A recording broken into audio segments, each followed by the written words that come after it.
Oi, pessoal, tudo bem? Nós vamos para a nossa próxima aula de operações unitárias. Mas antes, vamos relembrar o que a gente viu na última aula? Quem lembra?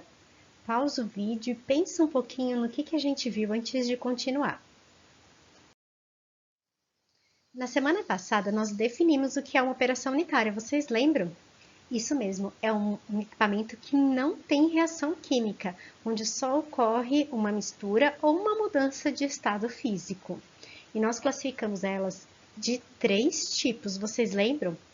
A primeira é de transferência de quantidade de movimento, quando a gente precisa de uma energia externa para fazê-lo movimentar, como por exemplo uma bomba.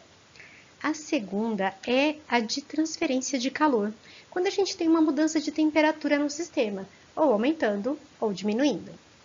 E a terceira é de transferência de massa, que não é aquela que empurra uma massa não, é aquela onde o soluto se move por diferença de concentração. O nosso gradiente agora é a concentração, ok? Então vamos em frente. Vamos começar a nossa aula com um problema. Vamos supor que nós temos um processo industrial onde a gente toma conta. Que nesse processo a gente precisa fazer a separação de um sólido e de uma solução aquosa. Como será que a gente pode fazer isso? O que você acha? O que a gente pode usar? Que tipo de operação unitária que a gente pode usar? Uma operação unitária de transferência de calor? Pode ser. Posso promover a evaporação total do líquido e ficar somente um sólido. Posso usar uma operação unitária de transferência de massa? Posso. Esse sólido pode se mover por diferença de concentração para uma membrana, por exemplo. Posso utilizar uma operação unitária de transferência de quantidade de movimento, como por exemplo uma centrífuga? Também posso. Aí eu preciso definir qual tipo de equipamento que eu vou usar. Se eu vou usar um filtro, um decantador, uma centrífuga. E o que faz a gente definir o tipo de equipamento ou qual operação unitária que a gente vai utilizar? São as partículas que a gente tem, sabiam? Se for uma partícula grande, por exemplo, se forem folhas numa piscina, o que a gente usa? A redinha da piscina. E se for a parte sólida do sangue, da parte fluida dele, o que a gente faz? Usa uma centrífuga. Então, dependendo do tipo de partícula que a gente tem uma operação unitária diferente, não é verdade?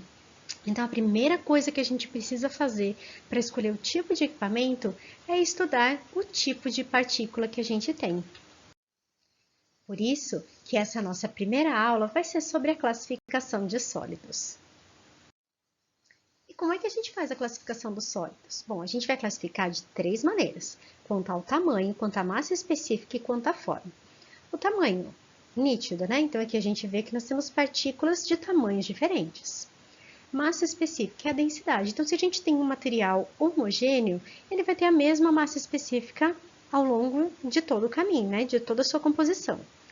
Mas e se forem materiais diferentes? Por exemplo, pó de serragem com pó de areia. Eles possuem massas específicas diferentes. Nós precisamos considerar isso, principalmente quando estivermos fazendo o dimensionamento dos equipamentos. E quanto à sua forma?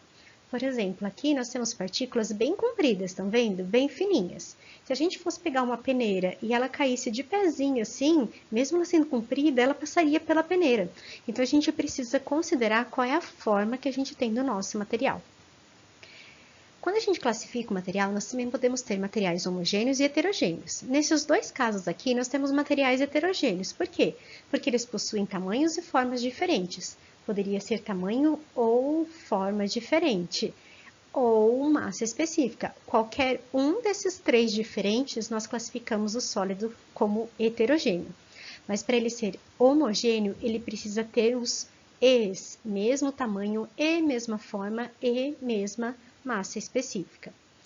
Existem alguns casos que fica complicado da gente fazer essa classificação, então a gente precisa arrumar uma similaridade nas formas geométricas para facilitar as nossas contas, ou utilizar outro tipo de classificação, como a gente vai ver ao longo da aula de hoje e ao longo do nosso curso. tá? Mas só para já chamar a atenção de vocês, para vocês terem esse feeling em outros momentos da nossa aula. Existem diversas formas para a gente fazer a determinação da forma, tamanho e composição dos materiais sólidos para a gente saber se ele possui a mesma densidade ou não. Existe, por exemplo, a microscopia eletrônica de varredura. Ele é um equipamento extremamente caro porque ele consegue aumentar muitas e muitas vezes o tamanho desse material. E a gente trabalha com materiais muito finos para eles. Qual que é a grande vantagem do MEV? É a gente conseguir ver a estrutura de materiais. Então, principalmente quando a gente estiver trabalhando com catalisadores, absorvedores, né, a gente precisa saber se ele tem os poros adequados. Então, a gente utiliza o MEV. O MEV também mostra para a gente quando não dá certo, por exemplo, se a gente tem materiais amorfos. Tem também a difração de raio laser, né? O que acontece nesse caso? Esse equipamento, ele não enxerga a forma como a gente vê aqui no MEV, mas ele joga uma luzinha, essa luzinha bate na nossa amostra e volta. De acordo com o ângulo que ela chega, a gente consegue ver o tamanho dela. Qual que é a desvantagem? É que se de repente a gente estiver medindo desse lado, a gente tem um tamanho, porque ele vai bater aqui, deixa eu conseguir ajeitar aqui, ele vai bater aqui e vai trazer desse lado, ele dá um tamanho, ou se ele estiver virado de lado, ele vai bater aqui e vai ver de um tamanho totalmente diferente. Essa é a grande desvantagem da difração de raio laser. Mas, em todos os casos, o que ela faz? Ela dá pra gente uma média dos diâmetros. Calma que a gente vai trabalhar esse gráfico mais em detalhes, só para vocês terem uma ideia, tá bom? E temos também a distribuição granulométrica por peneiras, que dá pra gente um gráfico muito parecido com esse que a gente tem. Por isso que a gente vai estudar em detalhes para conseguir tirar tudo que a gente pode tirar de informação desse gráfico. Esses dois tipos de análise são muito mais baratas, né? Então, a difração de raio laser é muito mais barata que o MEV e a distribuição granulométrica por peneiras, então, muito mais barata ainda. Não são todos os casos que a gente consegue fazer o MEV, então a gente usa esses métodos mais acessíveis. Vamos falar sobre a análise granulométrica por peneiras. Como é que a gente faz isso? Ela pode ser feita tanto manualmente como através deste agitador eletromagnético. Então, no nosso laboratório, na aula de laboratório, a gente vai trabalhar essa parte da distribuição granulométrica. Ela é feita com diferentes peneiras, com diferentes aberturas. A essas aberturas, a gente dá o nome de mesh. Então, mesh é o quanto cabe de cada abertura numa determinada área. Então, quanto mais fina é a abertura, mais buraquinhos cabem numa determinada área. Então, a gente tem um mesh maior. Quanto maior for essa abertura, menos buraquinhos vão caber nessa mesma área. Então, a gente tem um mesh menor. O mesh é inversamente proporcional ao tamanho que a gente tem da abertura. Quanto menor a abertura, maior o mesh, e quanto maior a abertura, menor o mesh, tá? Porque o mesh tem a ver com a quantidade de buraquinhos naquela determinada área que a gente vai fazer. E como é que a gente monta esse conjunto?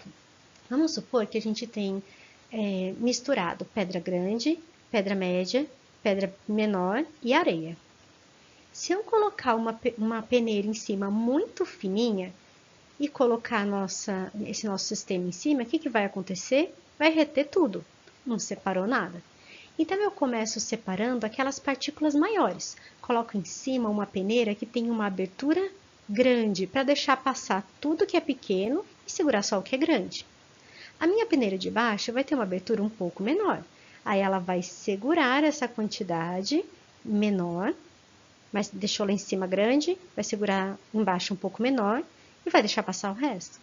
E assim nós vamos montando, cada vez com aberturas um pouco menor, até que a gente segure lá embaixo aquela bem fininha que a gente tinha. Então, a abertura que a gente vai usar da peneira depende do tipo de material que a gente tem.